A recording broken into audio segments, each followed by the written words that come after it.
answer the question why people don't get their goals, like the one is kind of obvious, like the fear of failure. People are afraid, like, oh, if I try this and it doesn't work out. And what's scary, it's, I say scary with our society is people are more afraid of what others think, not what they own. They're like, they think themselves. So their fear of failure isn't actually for like, hey, if I mess this up, it's more like, what are other people going to think? It's not, what do I think? So that's part of it where I think is a problem with, society, because that's where, a lot of people will stay in a job they hate for their entire life because they don't want to look like a failure of like, oh, I decided to leave that, tried something else, that didn't work out, try something else, that doesn't work out, but they're trying. So I give a lot of people credit on it, but in their mind, they're failing. So that fear of failure is why most people don't go after those goals, that they have in life.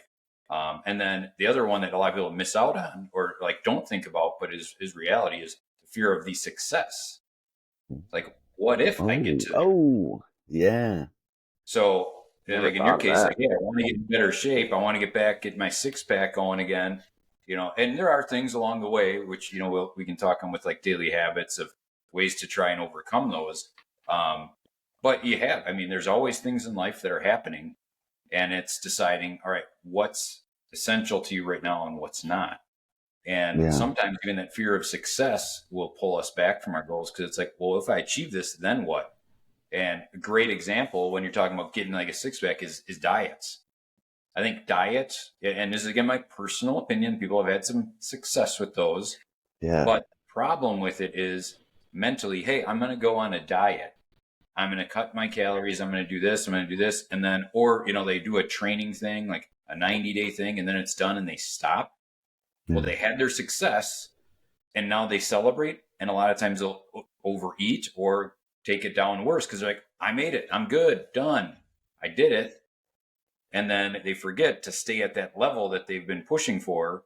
You got to continue that. So, like, there shouldn't be short-term diets. It should be, I'm changing my eating habits, and here's how Yeah.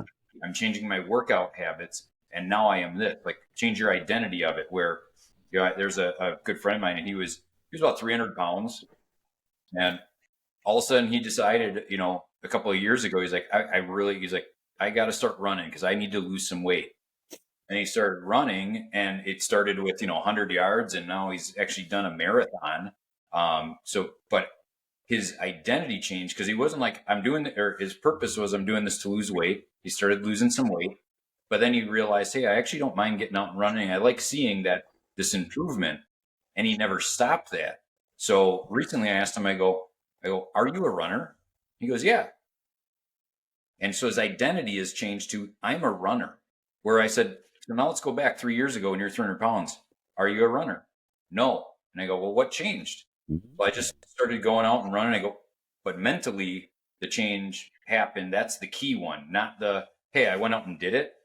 Because I go, technically, you went out and ran 100 yards. All right, you could call yourself a runner day Yeah. one. But it took so much time. And then finally, his identity changed. And I say that's with working out or anything, finance, fitness, all of it is, you got to continue it and not look at it as, here's my short-term fix. It's, nope, hey, I am financially stable. I am physically fit. I am a runner. I am, whatever Yeah. it is. I'm a good husband. I'm a good, friend, whatever you want. Just identify that and then stick with it instead of like, I'll be a good friend today. I'm going to go help my friend change his tire. But tomorrow, if he calls, do that. Yeah. Man, that fear of the success is one that I'd never think about that. But as soon as you brought it up, I immediately realized, oh my gosh, I have had that fear of success when it comes to my eBay reselling, because I've had the thought process of, okay, I get the business going. I'm fully established, making great income. I have an apartment where it's just my storage, shipping, and posting space. And then next thing you know, Mandy and I are ready to move out of state. And I'm like, well, what the hell am I going to do then? And I don't even think about it. But the answer is, I'm going to figure it out. That's what I'm going to do, is when that time comes, that is what I'll worry about. And right now, I just need to worry about getting it going, getting it done, doing the job. Yeah. Yep. Show up and that, and that's where it gets to kind of that next level, you're talking about Fabio, of like, all right, so how do you get to that point? Um, and I think before we chatted before, on like that procrastination side, and I think that's where again Mm-hmm. most people fail at their goal, or that lack of motivation. Like Yeah. those are things that everybody has. Yeah. They say like you're not alone in that mind, process. Everybody has it. Even the most successful, the most physically fit, the most whatever you want to compare yourself to, they all have those things as well. It's just they figured out a way to become more disciplined than the average person. Yeah. So the daily good habits. So like that's what I tell people, like, how do you overcome this stuff? Say, all right, figure out some daily good habits. What are you currently doing? And we kind of walked through this exercise before where you go Mm-hmm. through every part of your day. You just say, all right, let's literally, start day one and write down everything I do from when I wake up. Because then you can write down the habits that you have. Well, I wake up. All right, I go brush my teeth. I jump in the shower. I work out, whatever it Yeah. is, go for a run. And then do the whole day that way and just jot out the things that naturally happen throughout the day that you usually do. Then you can utilize those as ways to change the things you want. So if you said, hey, you know what, I want to get that six pack again. One of the things that I did when I was looking at it going, I always have been an avid working out person, like 2-3 times a week was never a problem. Yeah. But I was like, okay, yep, I work out. Where when I finally said, I want to see that physical change, it goes, I can't do the 2 to 3 hours a week or 2 to 3 days a week. Even if I do a little more time, it should be an everyday thing, and now I'll do, I'll take a day off, but 6 days a week, have one rest day, but not the sporadic, because then we get a little bit thrown off. So again, it made it a daily habit, and it may even be a shorter workout, but it's just every day I'm doing this. Yeah. And then I tied mine to like, I enjoy having a coffee in the morning. So I said, hey, I struggle with getting up and working out in the morning, but I can't have that first sip of coffee because I saw it in my daily routine until I at least it was a 15-minute workout to start. And Yeah. now a lot of times those will be 45-hour-long workouts, but I said minimum 15 minutes. So there are plenty of times I'd even get into my office and have to do push-ups, sit-ups, jumping jacks for 15 minutes so I could have that sip of coffee. Yeah. And that's where mentally we got to make that shift. So that's a way to help with the goals, those daily habits. And then too, like I use a calendar. I'd really recommend that, where whether it's on your phone or something, but something that cues you and it says, here's what you should be doing at this time, and you don't question it. So like even with Yeah. your work schedule, I put everything I possibly can in that day. Here's what I'm doing at this time. That's what it says I should be doing. That's what I do. So if I'm sitting down, with a client and maybe somebody that just walked in the door and they got, only a penny to their name, and my biggest client calls with, hundreds and hundreds of millions of dollars, Yeah. the person with that penny, that meeting is what I'm at. That's the important one. So I don't even pay attention to my phone, even though I got this other one where a lot of times we skew that thought. Well, that's more important than this. And I go, if you really get with your calendar, everything's equal. Yep. Nothing's more important than something else at that time if I scheduled it correctly. Yeah. Yeah. And even with being like on the entrepreneurial side of business endeavors and your career path, I think that a lot of us can think, oh, well, it's my thing. I know what I need to do. I'll just do it every day.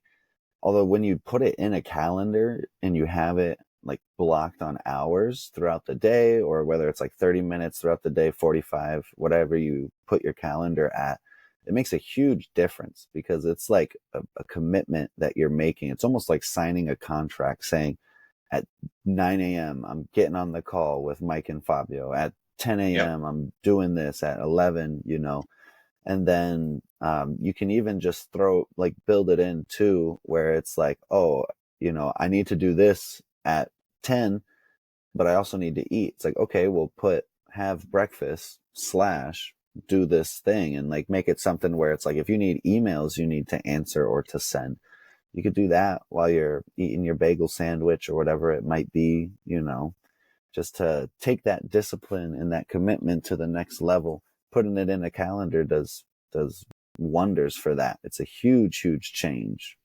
Yeah. No, it is. And two, a lot of people have that instant gratification. They want like, oh, I need to see it now. Yeah. And it's that same with the calendaring. Like you could find out like maybe I scheduled things incorrect. And then a lot of people will be like, oh, this doesn't work. And it's like, no, I just scheduled it wrong. I should spend more time doing this instead of that. Yeah. Okay, let's revamp and make sure this works correctly instead of just being like, well, that didn't work because I tried this, but I scheduled it crappy. I scheduled look at emails for 8 hours a day and Yeah. then, sit down and talk to people. Well, that's probably not going to be the best use of my time. And some people Yeah. have to learn that along the way because they're not sure what makes, the most sense of their time. Yeah. And too, like with putting it in the calendar and scheduling it as well, you get to really see what you're doing throughout the day.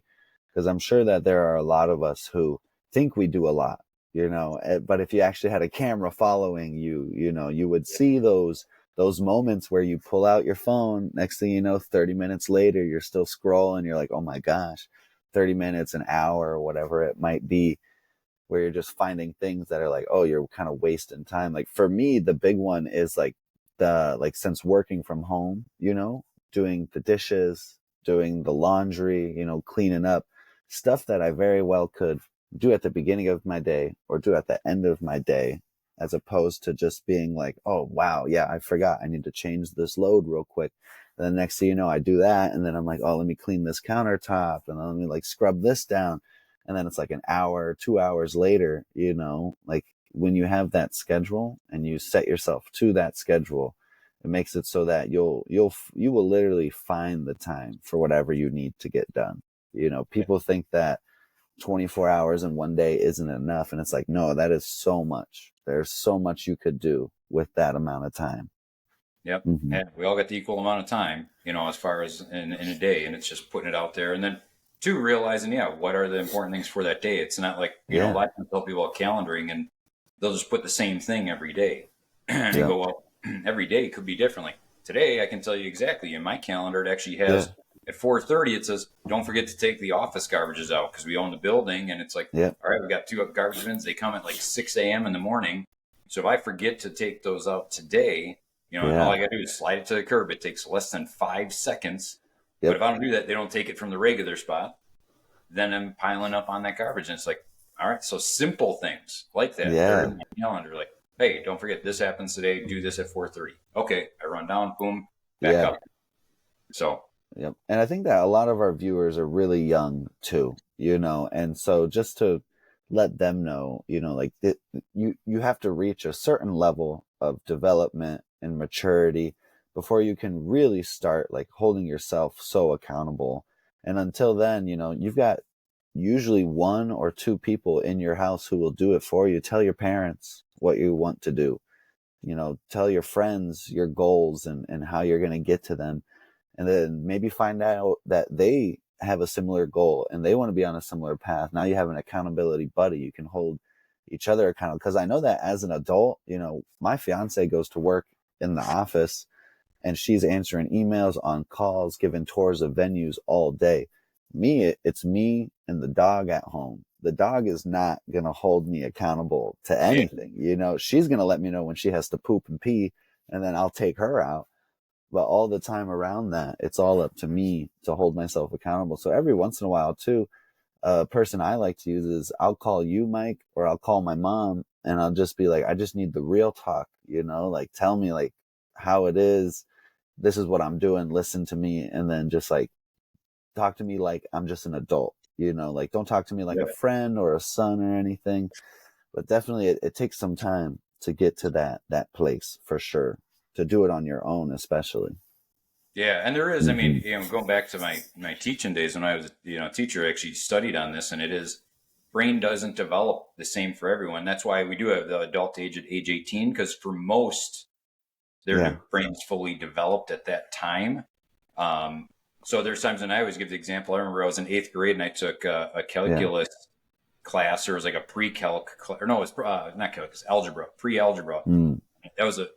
I got a D in the class, and I was like, what the heck? I just can't, it didn't match, it didn't add up for me. Well, then, go through the summer when you're not doing, like, I'm not doing math equations.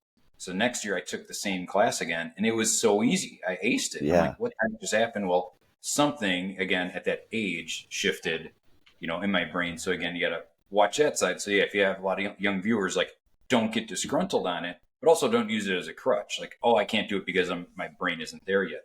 Yeah. Start with little things. Like, Yep. again, if it's fitness, go something everybody could do. I could say, all right, you want to improve that and you want to learn a little bit of discipline. Starting today, you're going to go out and do 1 push-up and 1 sit-up. Yeah. Tomorrow, it's 2 push-ups, 2 sit-ups. The next day, 3 and 3. So only add 1 more per day, every single day. Just keep doing that.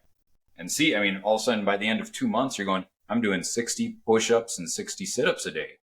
By the end of a year, 365 and 365. Yeah. I mean, so and it's like, but just inch your way into it. Don't be like, I got to do this instantly, and now my schedule's full with a bunch of stuff. It's an easier way into it. And then once you go, yep, I got that as a habit now. That's a new good habit. Great. What's next? I think that's the problem with goals too, is people put too many of them. Yeah. Be like, oh, I want to do this, and this. And it's like, all right, when I get lists like that, I go, what's the most important and why? Well, it's this one. All right. Well, let's really hone in on that why. Let's make sure it's that one, not one of these others. And then if that's really it, okay, now let's plan this out. What can we do for the plan? So besides the calendar, you also need to have a plan behind it, because if you don't plan out a way to get there, it's the same as going on a hike. You go to the beginning of a hiking trail, you usually look at the maps and go, here's where we go, here's where we get back. Yeah. So we have a plan of, hey, my destination's get to the waterfall and come back. It's not go out in the middle of the woods, get lost, and get eaten by a bear. Like, that's not the plan. But in life, you do that all the time. It's like, all right, I'm going to give this a shot. And it's like, you give it a shot, but if you don't have the plan, you're just walking into the woods. What are you doing? I love that you use that, like, to plan. That's exactly right, like the planning part. And the one reason, like, in general, that I'm happy you're able to talk to everyone on the channel is because there's all these other creators that'll say, this is how you make $1 million. This is how you do this. This is how you do this. And they're not giving them a plan. They're like telling them things that they've done. And then, hey, here's my course and I might teach you something. And it's really as simple as what you're saying. Like, look at the map out where you're going to go and follow it. Don't deviate from it. And I think that's the biggest thing. Because I remember when we were first doing our businesses and Mike, you were coaching us all the way through. At the very beginning, we'd come up and we were like, Mike, we're going to market like this. Look, we're going to do newspapers. We're going to do magazines. We're going to do this and this and this and this. And you're like, that's all good, guys. That's really good. But what could you do right now? What can you focus on right now? Let's plan that out and we can build up to that step. And if we hadn't had like a mentor, because I was able to hear you guys while I was with Luca, putting him back down. But if we didn't have you guiding us and keeping us on track, we would have gone a whole different direction. Our business wouldn't have run as long as they had run. We wouldn't have been able to sustain what we were doing. And so I think, like, in general, like when you have those people you go to, and like, it could be your parent, it could be your friend, but having a group of people, because I know you always talk to us about, like, it's about who you surround yourself with as well. And if you surround yourself with the wrong people, you're most likely going to go the wrong direction, right? Oh, yeah. Yep. Yeah. Oh, yeah. And to that point, though, I mean, because like social media, like that's the thing nowadays. I have a love-hate relationship. There's a lot of bad with it, but there's a lot of good, because an excuse people use, well, I don't have those people. Everybody around me, like, bring me down. How do I find these people? I go to YouTube. Yeah. I got friends on YouTube that I have on my screen in my office that play in the background. They've never met me face to face, but I look at them as, man, all right, hey, if I saw them, I'd be like, oh, I'd look at them as a friend, because all the time they're sitting there telling me things. Yeah.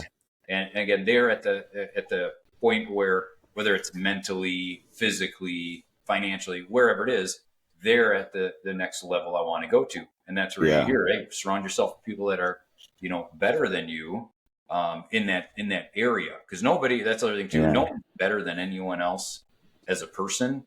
Like, everybody should be, I mean, we make some poor decisions. There are some bad people out there, but we're all equal at the beginning.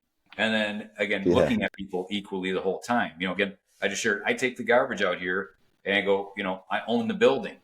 Where some people, they'd be like, ooh, that person takes out the garbage and then the other person, and then there's another that, hey, I own this place, or I'm the CEO of the company, and they see the person taking the garbage out, and they're like, I don't even need to look at that person because they're beneath me. To me, that CEO is less valuable than that garbage person, because that garbage person's like, hey, I saw the CEO drop $100 bill. Hey, sir, here you go. Or, hey, ma'am, here you go. And they'd be like, it doesn't matter to me. You keep, whatever. And they just throw them under the bus. Going, again, who's the good person? Because we're all equal that way. But if somebody's in a better physical state than I am, better mental state, better financial state, yes, I want to hear and learn from them. But I also don't want the ones that just tell their story. Here's what I did. It's good. You can learn from that, but how can now I implement it? And those are the ones you want to listen. All right, here's how you can implement some things. Hey, here's daily habits. Same with this is just like the push-up, sit-up, one a day. How about save $1 a day? See if you can do that for a month. All right, I'm going to put $1 more away. Tomorrow I'm putting $2. See you at the end of the month. All right, now I got to put $30 away that day. All of a sudden you look back, you go, I got hundreds and hundreds of dollars saved up if you're able to do that. And at some point you'll hit a breaking point. I can't save anymore. Okay. There's our current level. Now let's, push it up from there. And I think too, with YouTube and social media and everything we have, there's such a good opportunity to get great information. And I think that one of the things that you got to be able to do for yourself when doing that is identify who's there to entertain you and who's there to actually educate you and point you in the right direction. I think two people that I really like, perfect examples for this, is Jordan Welch. He's a younger gentleman who makes YouTube content about making money online, and he got started by creating his own brand. Even he started out drop shipping a sleep mask, and then he worked with someone who could actually take this sleep mask base model and create something a little bit better. And so through his skills, he was able to make a multi-million-dollar business off of that. And he's got lots of videos where he's showing how to do that, and it's educational. Whereas he also has a lot of videos where he goes and he talks to millionaires in different places. And I think people tend to be like, I want to watch those, but you need to realize those are for entertainment. You're not going to learn anything, because that millionaire is going to say the same thing all the other ones say. Yeah, you just got to pick one thing, stick with it, do it a whole bunch, and then you'll get there eventually, which is that. I mean, that is very basically how you do it, but that's not easy. Whereas someone like Brandon Carter, I mean, his page is almost through and through information and teaching. He's funny, he is entertaining, but he is always sitting at a desk, speaking directly to a camera, and he is drawing diagrams, he is drawing graphs, he's writing out examples, he is actually taking the time to educate his audience almost 100% of the time. Every once in a while, he has a video where it's more fun. It's a flex, he shows off a new watch he got or whatever. But I mean, those are once in a blue moon on Brandon Carter's channel. But yeah, got to make sure you're getting educated and not just entertained too, because being entertained will feel just as good to your brain as if you're being educated. The main thing is that you can actually do something with that education. Whereas once that video ends and it was entertainment, now your brain's like, oh, well, let's click on another thumbnail that will give me that feeling again too. Yeah. Yeah. And you hit a good point of deciding, even if I have something on the background, it's okay, what is the takeaway I have of putting this on? Hey, this one is, I'm feeling a little bit, in a funk today. I need something that's going to pick me up a little bit. So again, what's your purpose to listening or having it on there? And then two, what's your, what are you taking action on? Because I know some unbelievably smart people, they've learned everything, but they never applied anything. Yeah. Yeah. That's a different, and that's a nice thing with living in the, America, is you have that choice of, do I want to apply this? Do I not? Yep. And if I do apply it, and just like the goals and risks and all those things, we get to make those decisions along the way. And again, I say calculate them, which I'm more than happy. Again, we can talk on a more detailed session on how do you calculate risk, but calculate those, understand what you're willing to tolerate, and then you have to take the action. You can't just think about it. Yep. Make decisions. tell my clients all the time. It's yes, no. If you're going to think about it for the weekend. If you're still unsure, it's a no for now. How about that? Done. Yeah. Why are we Yeah. wasting time? You know, to even people who are older than me, I recommend you as a business coach Yeah. all the time, because I'm like, Mike will tell it to you straight. He will tell you to stop doing that. He will tell you to keep doing this. He'll tell you where he sees red flags, all of that, you know. And every time that you've told us, like, yo, I see a red flag with XYZ, it has turned out to be a big red flag. And if we didn't take your advice, eventually it blew up in our faces. Yeah. Mm-hmm. And to your credit, taking that, finding somebody to be a mentor, because that Yeah. is like, we look at whatever we do in life as like, we sometimes get self-absorbed in it and just don't see that simple thing that we may have a blinder on for.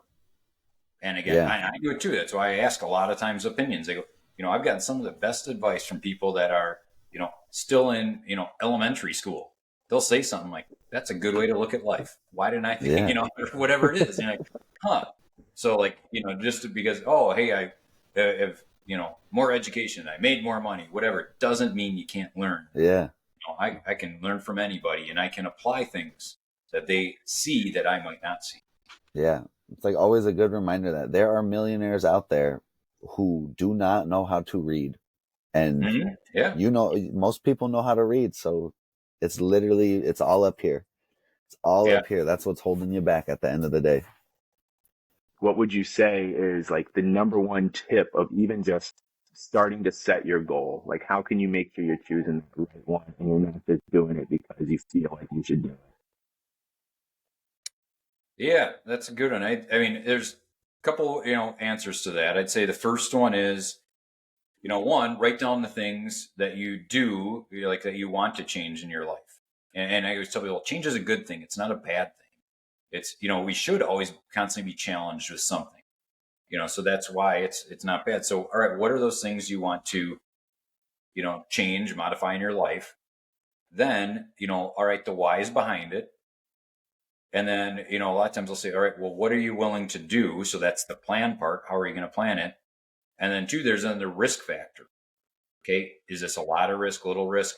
So once I go through that process, I'll look at it and say, all right, if I have to do this, all of a sudden I'm going to stop working here and spend full time doing this. And then that's, because that's the fastest way I could see to making the more money I want, whatever I see.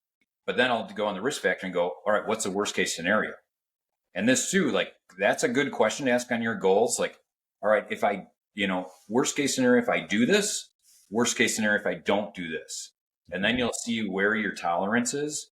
Because, in my mind, where, like, all right, I got some kids, I got family and all this stuff, but my financial risk side is at a point now where I go, all right, I'm willing to sacrifice this much of my net worth. Yep. Where when I didn't have kids, it would be like, I don't care. I'll risk everything. Yeah. I can live in the car for a little bit. All right, let's go for it. Yep. So Yeah. it's like, I got some other people. So there is a tolerance. And personally, once my kids are to school and all that stuff and on their own, I'll probably go back to that same level of like, all right, if I go bankrupt someday, I can always make more money. Yep. That's my tolerance. That's not everybody's tolerance. Yeah. So just kind of figuring that part out again. And then, all right, if I don't do this, what's the worst that happens? So like, we'll go back to fitness. If I decide not to do anything, what's the worst that happens? I stay where I am. Yep. Hey, I don't get it. And is that bad? Is that, and for some, like we were talking some YouTube ones, like one of them I like is Ed Milet, and he got it from his doctor. He said, hey, if you keep your lifestyle the way you are now, you're not going to be able to walk your daughter down the aisle when she gets married someday.